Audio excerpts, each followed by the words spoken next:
Welcome to entry German. ഞാൻ Jack Frank James. ഇന്ന് നമ്മളൊരു 10 ദിവസത്തെ ഒരു ചലഞ്ചിലേക്ക് നിങ്ങളെ വെൽക്കം ചെയ്യാണ്. ഈ 10 ദിവസം നിങ്ങൾ ഈ വീഡിയോ ഫോളോ ചെയ്യുകയാണെങ്കിൽ നിങ്ങൾക്ക് ഉറപ്പായിട്ടും ബേസിക് ജർമ്മൻ വൃത്തിയായിട്ട് സംസാരിക്കാനായിട്ട് പറ്റും. ഫ്രീ മെറ്റീരിയൽസ് ഞങ്ങൾ ഇതിൻ്റെ കൂടെ പ്രൊവൈഡ് ചെയ്യുന്നുണ്ട്. അപ്പോൾ ഈ 10 ഡേയ്സിൻ്റെ ഡേ 1 ചലഞ്ചിലേക്ക് നമുക്ക് കടന്നാലോ?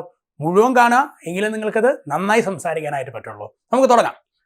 ദ ഫസ്റ്റ് വൺ, നമ്മളൊരു 5 സെൻറ്റൻസുകൾ നമ്മൾ പഠിക്കുകയാണ്. അത് ഇന്ന് നമ്മൾ പഠിക്കാൻ പോകുന്നത് ഇൻട്രൊഡക്ഷൻ ആണ്. അതായത് ഒരു സെൽഫ് ഇൻട്രൊഡക്ഷൻ എങ്ങനെയാണ് പറയുക എന്നുള്ളതാണ് ബേസിക് ആയിട്ട് പഠിക്കാനായിട്ട് പോകുന്നത്. Okay, welcome to day 1. ഇതിലൊരു ഗോൾ എന്ന് പറയുന്നത് നിങ്ങൾക്ക് 5 സെൻറ്റൻസ് വെച്ചിട്ട് വളരെ കോൺഫിഡൻ്റ് ആയിട്ട് നിങ്ങളുടെ സെൽഫ് ഇൻട്രൊഡക്ഷൻ പറയാൻ നിങ്ങൾ ഇന്നിവിടെ പഠിക്കും. ഓക്കെ, നമ്മൾ ഒരുമിച്ച് പഠിക്കാനായിട്ട് പോകുന്നു.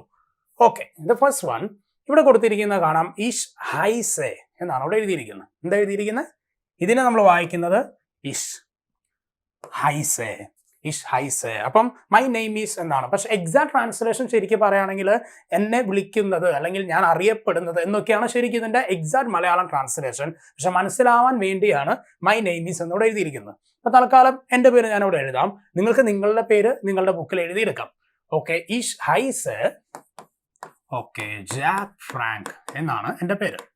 ഓക്കെ, അപ്പം പറയുന്നു എന്നെ ജാക്ക് ഫ്രാങ്ക് എന്നാണ് വിളിക്കപ്പെടുന്നത്, അല്ലെങ്കിൽ ഞാൻ ജാക്ക് ഫ്രാങ്ക് ആണ് എന്നുള്ളതാണ് ഇവിടെ പറയുന്നത്. That is A first sentence. ഇനി രണ്ടാമത്തെ സെന്റൻസിലേക്ക് വരാം. സെക്കൻഡ് സെന്റൻസ് ഇഷ് കൊമ്മെ ഔസ് ഇന്ത്യൻ എന്ന് പറയുമ്പോൾ നിങ്ങൾക്ക് നോക്കാം. ആദ്യത്തെ വേർഡ് ഞാൻ പറയുന്നത് ശ്രദ്ധിക്കുക. ഇഷ് കൊമ്മെ ഔസ് ഇന്ത്യൻ. ഔ ഔ ഔസ് എന്നാണ് പറയുക. നമ്മൾ ഔഷധത്തിൻ്റെയൊക്കെ ഔ എന്ന് പറയില്ലേ, ആ ഒരു ഔ എന്നുള്ള ഉച്ചാരണം വരും, അതിൻ്റെ കൂടെ എസ് ചേർക്കാം. അപ്പം എന്തായി? ഔസ് ഇന്ത്യൻ. ഇന്ത്യൻ എന്ന് പറഞ്ഞു കഴിഞ്ഞാൽ നമ്മുടെ ഇന്ത്യയെ പറയുന്നത് ഇന്ത്യൻ എന്നാണ് ജർമ്മൻ ഭാഷയിൽ പറയാം. അപ്പം ഞാൻ ഇന്ത്യക്കാരനാണ്, ഇന്ത്യയിൽ നിന്ന് വരുന്ന ഒരാളായതുകൊണ്ടാണ് ഞാൻ എന്ത് ഉപയോഗിച്ചത്? ഈ കൊടുത്തിരിക്കുന്ന ഇഷ് കൊമ്മെ ഔസ് ഇന്ത്യൻ എന്ന് പറഞ്ഞത്. That's A second statement. അപ്പോൾ എന്നെ ഇൻട്രൊഡ്യൂസ് ചെയ്തപ്പോൾ ഞാൻ എൻ്റെ പേര് പറഞ്ഞു, ഞാൻ ഏത് രാജ്യത്ത് നിന്ന് വരുന്നു എന്നുള്ളത് പറഞ്ഞു. ഇനി അടുത്ത സ്റ്റേറ്റ്മെന്റ് എന്തായിരിക്കും?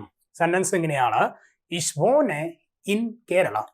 ശ്രദ്ധിച്ചോളൂ, ഈഷ് അങ്ങനെയാണ് പ്രൊനൗൺസ് ചെയ്യുക. ഇഷ് വോനെ വോനെ. ഓക്കെ, വോനൻ എന്നാണ് അതിന്റെ വെർബ്. അത് നമ്മൾ ഇഷ് എന്ന് വരുമ്പോൾ കോൺജുഗേഷൻ മാറി ഇഷ് വോനെ. ഇൻ നമുക്ക് എല്ലാവർക്കും വളരെ സുപരിചിതമായിട്ടുള്ള വേർഡാണ് ഇൻ കേരള. അപ്പൊ എന്താ അതിന്റെ അർത്ഥം?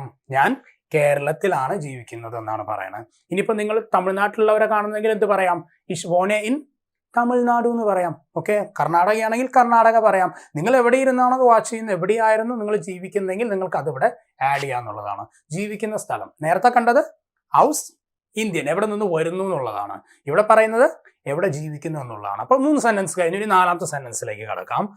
ഫോർത്ത് സെന്റൻസ് ഇഷ് ബിൻ യാറെ ആൾട്ട് എന്ന് പറയുമ്പോൾ ക്ലിയർ ആയിട്ട് മനസ്സിലാക്കേണ്ട എൻ്റെ പ്രായമാണ് പറയുന്നത്. എനിക്ക് എത്ര വയസ്സുണ്ട്, നിങ്ങൾക്ക് എത്ര തോന്നും? ഓക്കെ, ഞാനൊരു പ്രായം പറയാം, 30. ഓക്കെ, അപ്പോൾ ഞാൻ ഇവിടെ 30 എന്നുള്ള പ്രായം എഴുതുകയാണ്. അപ്പം ഇത് ജർമ്മനിൽ എങ്ങനെ പറയാമെന്നറിയാവോ?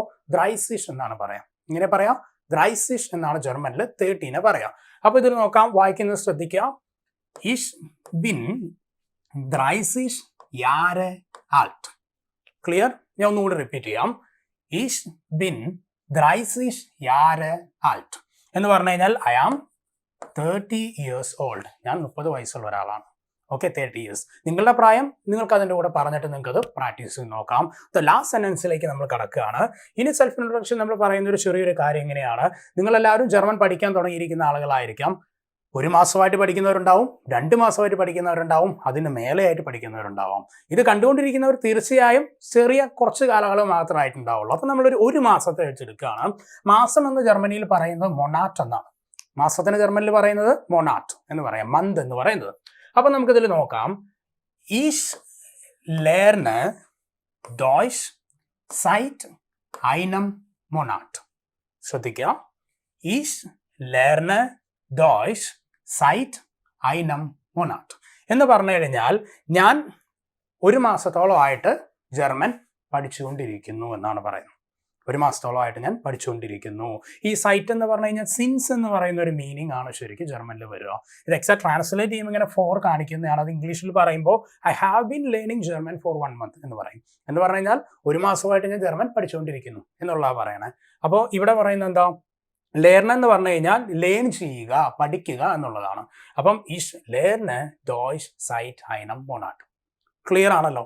അപ്പോൾ ഈ 5 കൂടി നമുക്ക് ഒരൊറ്റ സ്ട്രെച്ചിൽ പറഞ്ഞു നോക്കിയാലോ? നോക്കാം. ക്ലിയർ? ഇതെല്ലാം കൂടി ഒരുമിച്ച് പറയാണ്. അപ്പം നമുക്കിവിടെ പേര്, നിങ്ങൾക്ക് നിങ്ങളുടെ പേര് പറയാം. ഞാനിപ്പോൾ തൽക്കാലം എൻ്റെ പേര് ഇവിടെ എഴുതുകയാണ്. ജാക്ക് ഫ്രാങ്ക് എന്നുള്ള പേര് ഇവിടെ എഴുതുന്നു. ദ നെക്സ്റ്റ് വൺ എൻ്റെ ഏജ് ഇവിടെ എഴുതുകയാണ്. ക്ലിയർ? എന്നിട്ട് നിങ്ങൾക്ക് പറഞ്ഞു നോക്കാം അല്ല, നമുക്ക് പറഞ്ഞു നോക്കാം. ദ ഫസ്റ്റ് വൺ ഇഷ് ഹൈസ് ജാക്ക് ഫ്രാങ്ക് ജെയിംസ് ഇഷ് കൊമ്മെ ഔസ് ഇന്ത്യൻ ഇഷ് ബോനെ ഇൻ കേരള ഇഷ് ബിൻ 30 Jahre alt ഇഷ് ലേർനെ ഡോയ്ഷ് സൈറ്റ് einem Monat. ക്ലിയർ? അപ്പോൾ ഇത് ക്ലിയർ ആയല്ലോ. അപ്പോൾ നിങ്ങൾ ചെയ്യേണ്ടത് ഇത്രയേ ഉള്ളൂ. നിങ്ങൾ ഞാനൊരു ചെറിയൊരു ഹോംവർക്ക് തരാം. നിങ്ങൾ ചെയ്യേണ്ടത് ഇതാണ്. ഈ ഒരു സംഭവത്തെ ഒരു 10 സെക്കൻഡ് സമയം എടുത്തൊന്ന് റെക്കോർഡ് ചെയ്യുക. നിങ്ങൾ ഈ സ്റ്റേറ്റ്മെൻറ്റ് എഴുതി വെച്ചിട്ട് നിങ്ങളത് റെക്കോർഡ് ചെയ്തിട്ട് ഒന്ന് കേട്ട് നോക്കുക. നിങ്ങൾക്ക് വൃത്തിയായിട്ട് പറയാൻ പറ്റുമെന്നുള്ളത് കേട്ട് നോക്കിയിട്ട് നമ്മുടെ വീഡിയോയിൽ പിന്നെയും വരിക, അത് കേട്ട് നോക്കുക. ആ പറയുന്നതും നിങ്ങൾ റെക്കോർഡ് ചെയ്യുന്ന തമ്മിൽ വ്യത്യാസം ഉണ്ടെങ്കിൽ നിങ്ങൾ എന്ത് ചെയ്യുക, പിന്നെയും പറഞ്ഞ് പ്രാക്ടീസ് ചെയ്യുക. സംസാരിക്കും തോറും മാത്രമേ നമുക്കൊരു ലാംഗ്വേജിനെ പിക്ക് ചെയ്തെടുക്കാനായിട്ട് പറ്റുള്ളൂ.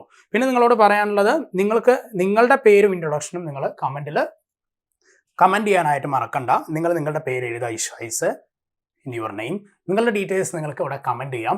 നമ്മുടെ ഫ്രീ മെറ്റീരിയൽ ഇവിടെ താഴെ കൊടുത്തിട്ടുണ്ട്. നിങ്ങൾക്ക് ആ ഫ്രീ മെറ്റീരിയൽ ഡൗൺലോഡ് ചെയ്ത് അതിൽ കുറച്ച് പ്രാക്ടീസ് വർക്ക്ഷോപ്പുകളൊക്കെ ഉണ്ട്. അതൊക്കെ ചെയ്യുക, പ്രാക്ടീസ് ചെയ്യുക. നല്ല രീതിയിൽ ഇത് പ്രാക്ടീസ് ചെയ്ത് പഠിക്കാനായിട്ട് നോക്കുക. ഇനിയുള്ള 3-4 ദിവസം വൃത്തിയായിട്ടിത് എല്ലാ ദിവസവും പ്രാക്ടീസ് ചെയ്യാനായിട്ട് നോക്കുക. ഓക്കെ, അപ്പോൾ ആദ്യമായിട്ട് കാണുന്നവരാണെങ്കിൽ ചാനൽ സബ്സ്ക്രൈബ് ചെയ്യാൻ മറക്കരുത്. ലൈക്ക് ചെയ്യുക, ഷെയർ ചെയ്യുക. നമുക്കിനി ഡേ 2 കാണാം. അതായത് അടുത്ത വീഡിയോ വരേക്ക് ചൂസ്.